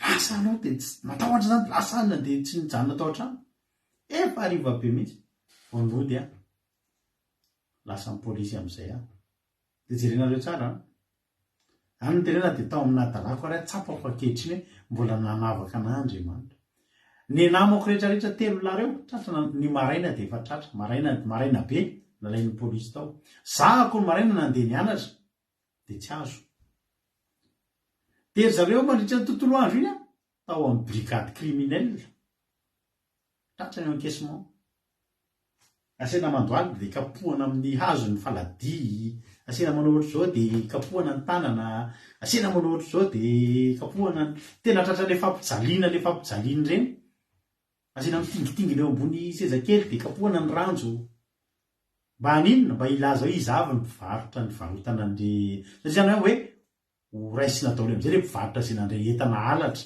loza tamin'izany za zany amin'ny fotoana iny namako voakapoka ny lohalika voakapoka ny ranjo voakapoka ny faladi voatsongo ny sofina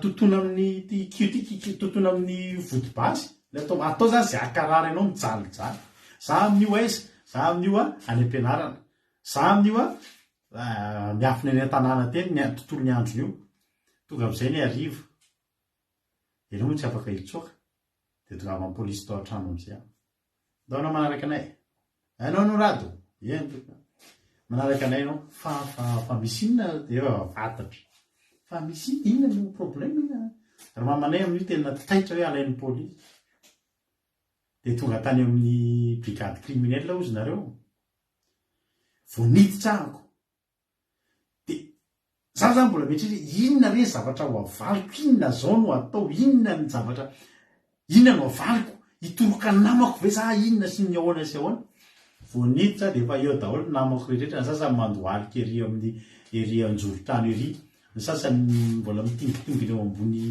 seza de kapohana ny ranjony de misy raha matoa efa fivarotana an'le entana efa mipetraka eo ihany koa efa voasambotra loza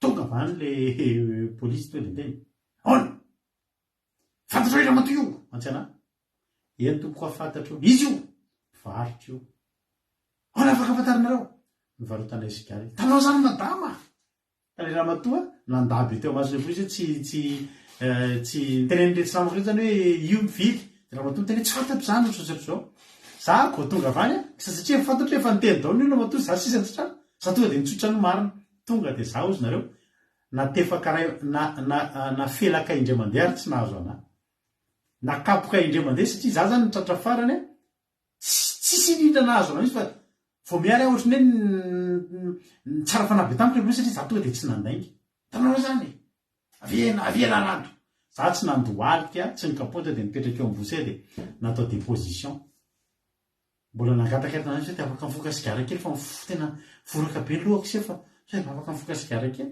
anavoka sigara etra amin'ny alatrano mbola nifoka sigara tsy voakapoka nandre mandeha nefa naninona samy nihinana satria naninona zakama rehefa mba voafidy ry avana tena za tam'izay tena ikonareo tena varina tam'izay namako mivotivoty andeha hidy violon zay mandringa atao reo namako any marary ny rantsoko za hidy violon état normal inona za tiako tenenareo tsapako fa na de tam'izany zavatra zany ary efa mba navahan'Andriamanitra tsika rehetra mba jereo nge ny fiainanao ianao io mihaino eto androany misy zavatra nataonao raha olo-kafa nanao an'io zava-doza fa ianao nanao an'le izy jerenareo fotsiny raha nitrosanay taloha natonga ny mivavaka ohatr'izao 1 milliard latsaka 900 millions ny trosako tokony alohako taman'olona tena teneko anareo tamin'izany andronay zany na manao chèque sans provision na 300 000 francs ianao 300 000 ariary à partir ny 1,5 million de mampikatra hoe mandefa chèque ianao tsisy chèque sans provision tsisy volany fa mandefa chèque de mikatra ianao telo volana 1,5 million tadidiko zay rahalan'izay raisy zany hoe 1,5 million de francs 1,5 million mikadra telo volana ary 900 millions zany mba ataovy compte tokony hikadra firy taona fa teneniko anao tsy mikadra tena tamin'ny mora na ray andro azy fa io zavatra io na tonga am'izao toerana izao inona le toerana na tonga na lasa nitady an'Andriamanitra ivavaka ary tsy hitady an'Andriamanitra raha problème na 100 millions na problème na 200 millions satria hitako zany taloha fa ozy Andriamanitra 900 no mifandanja aminao rado atonga anao hitodika amiko tena mitodika ary avana zao hitanao zao tsy ahita toroteny fa afaka fembena eto isan'andro ohatr'izao ianao raha tsy tafalatsaka tao anatin'izany aho isaka lavitra tao anatin'ny famonotena tena lavitra tao anatin'ny tena hoe famonotena famoiza-po fozy Andriamanitra tsy mamoy fonga ny tanjony ataoko ny ara-ny asa reny satria zao nametrahako adidy ianao ndao fa hitoroteny ianao halleloia ndao ambaraon'ny olona fa ianao ikoa mbola kely de fa niara-ny asa ny zavatra rehetra asoa satria ianao tian'Andriamanitra ahoana ny tsy itiavako an'Andriamanitra am'izany ahoana ny tsy itiavako an'Andriamanitra ozy ianareo raha nareo eo amin'ny toerako de tokony mba zany jereo nareo $100 efa mahatony izy raha tsy teo ianao nandritra ny fahadisoa dre tsapa mboty zilika tamin'ny fiainana am'izany tahin'Andriamanitra ny atsika rehetra za androany mampely anao manomboka androany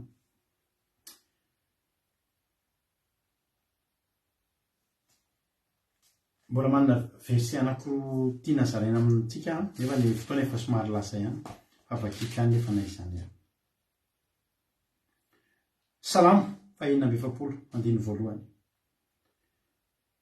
fatokinan'Andriamanitra fiarovana mafy salamo 4:20 azafady 46 Andriamanitra no aro sero atsika mpamonjy mora azo amin'ny fahoriana izy koa zany tsy atahora atsika na de ho levina aza amin'ny tany na de mifilo anatin'ny ranomasina aza ny tendrombohitra na mirondrona sy misambaravala aza ny onjana ka miororo ny tendrombohitra no fisavoakany misy ony koa ny sampany de mampifaly ny tanàn'Andriamanitra fonenana masiny ny avo indrindra Andriamanitra ny eo afovoany ka tsy mba hetsika izy Andriamanitra ny amonjy azy rehefa madiva ho maraina ny andro navataba amin'ny firenena samihafa kitrakotrana ny fanjakana maro nanonona ny feony izy ka niepony tany Jehovah tompony maro no momba antsika, Andriamanitra Jakoba no fiarovana mafo atsika. Avy jereo ny asan'i Jehovah izay mahatonga faharavana ety an-tany, mampitsahatra ady hatramin'ny farany tany izy, manapaka ny tsipika sy manitona ny lefiny izy, ary mandoro ny sarety amin'ny afo.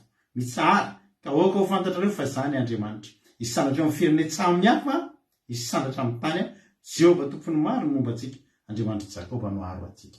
Ninona misamboaravoara, ninona mihetsiketsika, ninona lavadrano, ninona fonja, ninona mety fanambaniana, ninona mety ady lalovanao, ninona mety etretinao fa erera nataonao teo amin'ny fiainanao, aza mataotry nopotika amin'io anao. Tiavo Andriamanitra. Fa na ny ereranao aza ho ataon'Andriamanitra, avadika Andriamanitra ho fahasoavanao anao. Ny olona ananao erera, ny olona tsy afaka anao fahadisoana intsony ao aoriana. Fa za miteny anao, misy olona mirehare tsy mbola anao fahadisoana teo amin'ny fiainana, fa teneniko anao fa tsy lasa lavitra zany olona zany, ary tsy mahafantatra ny soa sy ny ratsy. Fenao ny sasatry nanao erera io no afaka nanatra ny olona ao aoriana. Ozy izy ny Deutéronome atoko fahavalo maranako azy tanteraka fa lava be ny verset atsika. Deutéronome atoko fahavalo andiny faharoa sy fahatelo.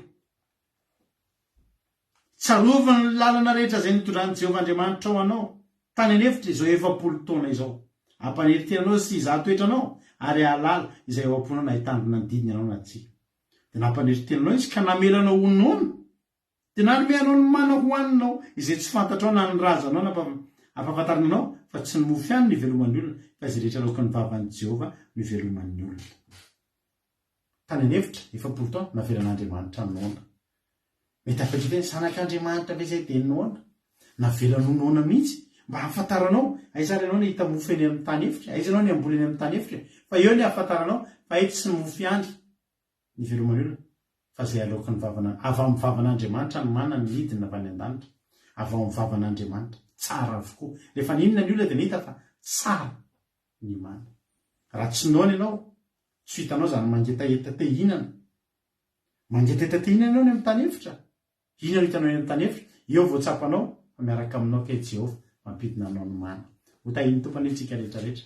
Ny zavatra rehetra dia miara-miasa, asoa izay tian'Andriamanitra. Na dia fahadisoanao io aza, afaka vadika Andriamanitra ho fitahiana. Hoy izy fitity hoe, rehefa miaraka amin'Andriamanitra tsika, jamais tsika resy, jamais tsika resy. Fa na io lesona ho fiainantsika, na io fitahiana. Ho tahiny tompany antsika rehetrarehetra.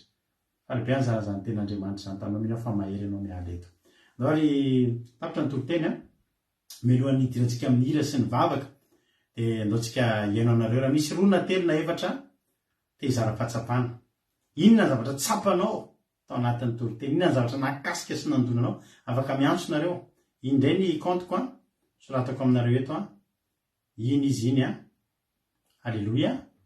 Afaka miantso amin'ny compteko akiradio andramoka izao anareo ho anareo izay manana fizarana fahatsapana afaka zaraina. Loary ho ampandrosotsika avy hatrany ny zokintsika Yama. Izy no izara-pahatsapana amintsika voalohany amin'ity androany ity. Dia nareo rehetra izay mbola izara afaka manao appel anareo eto dia hitako dia rappeleko avy eo. Ndao ary nabavy Yama, inona ny fahatsapana azonao zaraina amin'ity androany ity?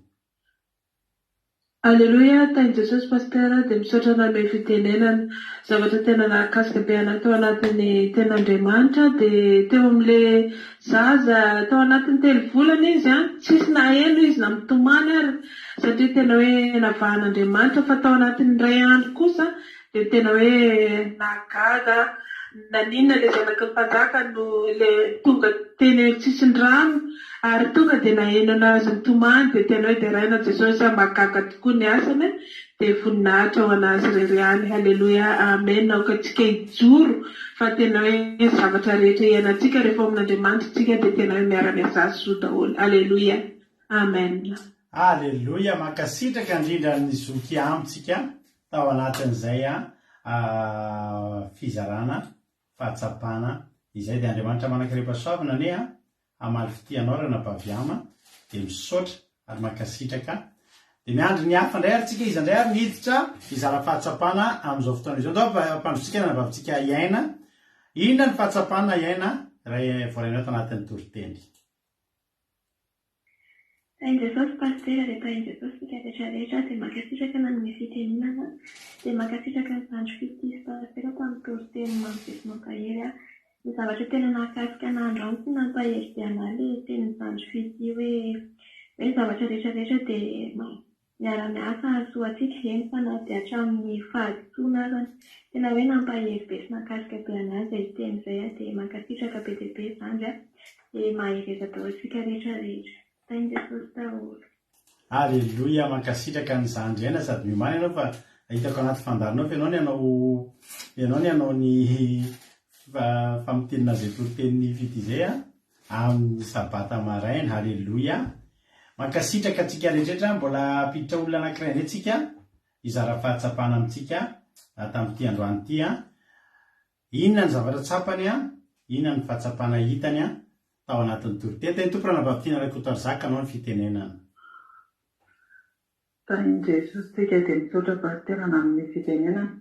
Zavatra tena nakasika na tamin'ny tenin'ny pastera teo dia hoe itsika rehefa mpanompon'Andriamanitra dia tsokony tsy atahotra intsony satria efa ao amintsika ny fahazavan'Andriamanitra, efa ao amintsika izany hoe tena hoe mira, tena hoe fitiavana n'Andriamanitra izany dia tokony tsy atahotra n'izany izy tsika na androso na nampola na izara fitiavana dia mandrosoa lalandava raha malalaza matahotra n'inona mahazo anareo dia fikiro amin'ny tanana anaty amin'ny fiainanareo Jesosy sy Andriamanitra fa tena fahazavana lalana famarinana mandrakizay. Amen. Aleluia.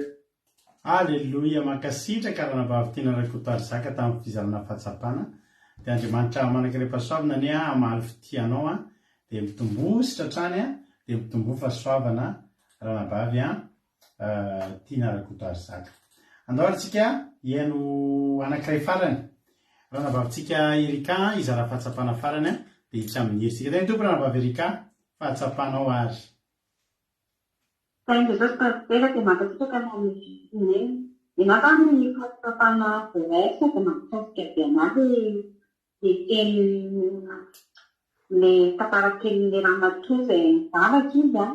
Dia rehefa mivavaka izy dia misy pasipaona niraka amin'ilay tsy mihinana Andriamanitra izany hoe avy amin'ny izany tsy namiraka amin'ilay mpampiasany anafatra vary amin'ny ramatoa mivavaka dia nakasika be anazy teny hoe misy izy le ramatoa hoe mampatantreo pastera le zavatra meko anao hoe dia izy le ramatoa hoe na dia midezivola hoe iran'Andriamanitra amonjy ny mitondra zavatra ho an'ny mpanompo izany hoe ny feany izany hoe na dia midezivola dia mbola afaka ampiasain'ny Andriamanitra mitapahiny atsika mpanompony dia tokony tsy hokiry izany tsika na disoana teny fa Andriamanitra mahay manao zavatra rehetra asoa atsika foana eo amin'ny fiainantsika dia izay ny fahatsapana ny pastera mankasitraka tena ny fitenenana. Aleluia, mankasitraka indrindra ranabavy Erika tsika. Aleluia, mahafinaritra be daholo. Za misaotra anareo tena mankasitraka hera-poeran-tsaina fa tena mahafinaritra be mihitsy ny fizarana fahatsapana sady le fizarana fahatsapana na ho anahako mamelabelatra na ho an'ny fitiany tory na ho an'ny olona hafa izay mijeretra dia tena manampy be anay mihitsy amerina ilay toriteny ny fizarana fahatsapana ireo sady misy point ngeza be teneninareo anatin'ilay izy dia tena hoe mampatsiahanay ilay toriteny ka dia iny tompo tsika rehetrarehetra misaotra anareo rehetrarehetra izay zara fahasoavana dia tsofoko raha manokana mihitsy nareo ireo men'Andriamanitra fahasoavana manokana rehefa amin'ny rahavavy izay nizara fahatsapana teto androany fa zava-dehibe amin'Andriamanitra ny zavatra nataonareo teo. Iny tompo andao anao hira anankiray tsika dia orina tety hivavaka avy hatrany tsika rehetrarehetra. Andao ataontsika tety mahatoky anao izay Andriamanitra. Andao tsika manomboka eto rehefa andao atoky an'Andriamanitra raha anatin'izany toriteny izany ny mbola tsy atoky an'Andriamanitra tsika dia ohatra maty antoka ihany tsika andao atoky an'Andriamanitra amin'izay isika rehetrarehetra. Amen.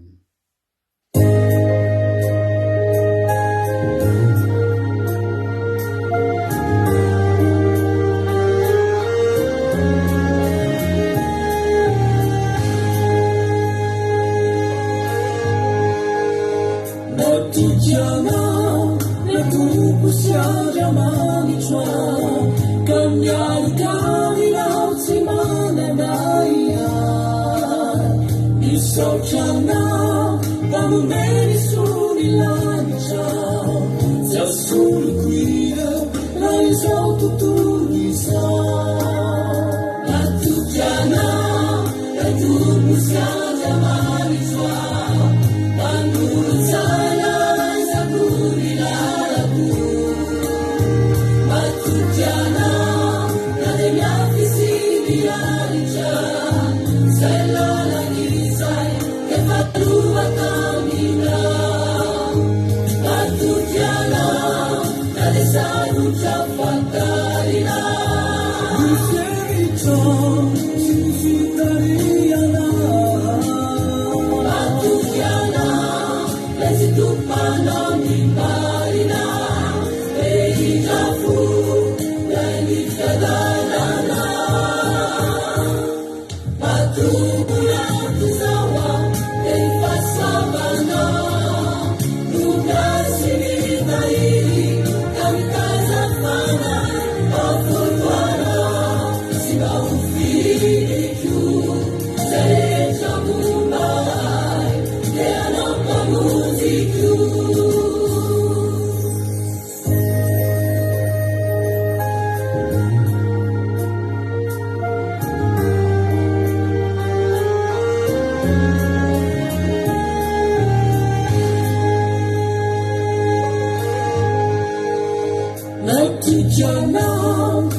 ci sarà giuliani più bambini chiari lumi saina si rifu bianco signore più si chiara fare giami più a funzionanco i tuoi cuniasana a tu chiama le bianchi lei pensi tu chiaro da mano di l'umanità.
Alleluia.